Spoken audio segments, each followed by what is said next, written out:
আমাদের এলাকায় দেখেছি যখন কোন পরিবার থেকে কোন মেয়েকে বিবাহ দেওয়া হয়, সে বিবাহের সময় একটা কোরআন শরীফ দেওয়া হয়। কথা বলেন ঠিক কিনা? এখানে আপনাদের প্রচলন আছে বাবা? কেন দেওয়া হয়? পড়ার জন্য। বাবা কথা বলবেন, কেন দেওয়া হয়? বর্তমান জেনারেশন যারা আছে, কয়জনে বা পড়তে পারে বাবা? বড় দুঃখের বিষয়। আগেকার যুগে আমাদের দাদিরা, আমাদের মায়েরা ফজরের নামাজের পরে গুনগুন গুনগুন শব্দ করে কোরআন পড়ত। যখন সূর্য পূর্ব দিকে উদিত হয় তখন আমাদেরকে জাগিয়ে দিত, উঠো বাবা মক্তবে যাওয়ার সময় হয়েছে। কথা বলেন ঠিক কিনা? এখন সেই অভ্যাসটা বিলুপ্ত হয়ে গেছে। যে ঘরে কোরআন তেলাওয়াত হবে না সেই ঘরে শয়তান বাসা বাঁধিবে। যেই ঘরে নামাজ ঠিক মতো আদায় হবে না সেই ঘরে শয়তানের সমস্যা বেশি হবে। যেই ঘরের মা ও বোনেরা কোরআন শরীফ পড়বে না, পড়তে পারবে না, সেই ঘরে আল্লাহর রহমত আসবে না। সেই ঘরে স্বামী স্ত্রী ঝগড়া হবে। সেই ঘরে মা বাবা ছেলে মেয়ে ঝগড়া হবে। ছেলে বাবার সাথে কথা বলবে না, মায়ের সাথে কথা বলবে না। বিবাহ হওয়ার পর বউ নিয়ে 3 দিনের অথবা 7 দিন পর অথবা 1 মাস পরে জুড়া হয়ে যাবে। কথা বলেন ঠিক কিনা? কেন বাবা? আপনি ইসলামী সংস্কৃতি কেন বলে যাচ্ছেন? আমাদের নবী আমাদেরকে কি শিক্ষা দিয়েছেন, আমরা কি শিক্ষা নিয়েছি?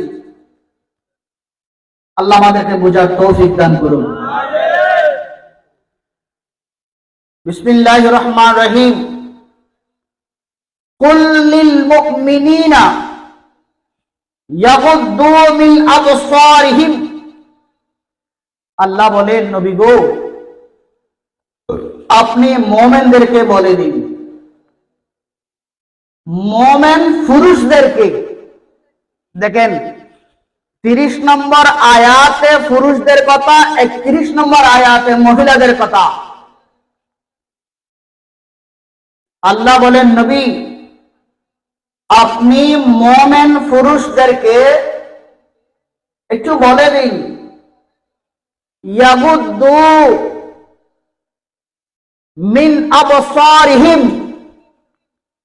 তারা যেন তাদের চোখকে, তাদের দৃষ্টিকে ফিরিয়ে রাখে, বিরত রাখে।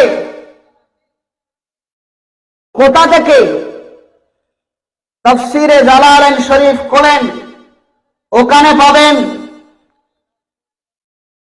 আম্মা লা ইয়াহিল্লু লাহুম নজরুহু।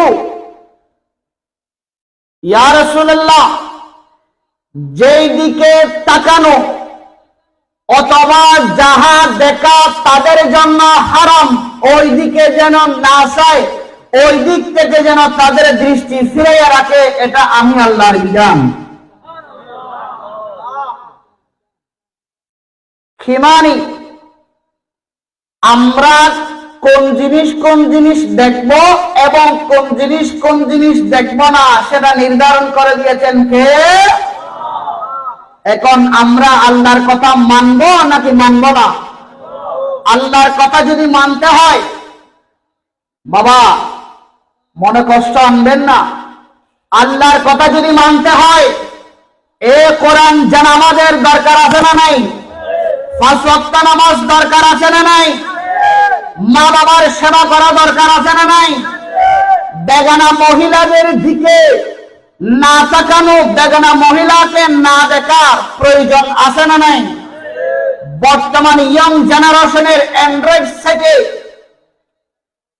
আপনার মোবাইলের অশ্লীল ভিডিও না দেখার দরকার আছে না নাই? মিডিয়ার অপব্যবহার থেকে বিরত থাকা আমাদের প্রত্যেকের প্রয়োজন। কথা বলেন ঠিক কিনা? তাহলে আমাদের আল্লাহ বলেছেন আম্মা লা ইয়াহিল্লু লাহুম নজরুহু। নবী আপনি বলে দিন তাদেরকে, যেই জিনিস দেখা অথবা যেই দিকে তাকানো তাদের জন্য হালাল নয়, হারাম। ওইদিকে যেন না থাকে, ওইদিকে যেন দৃষ্টি না দেয়। নবী আপনি তাদেরকে একটু বলে দিন।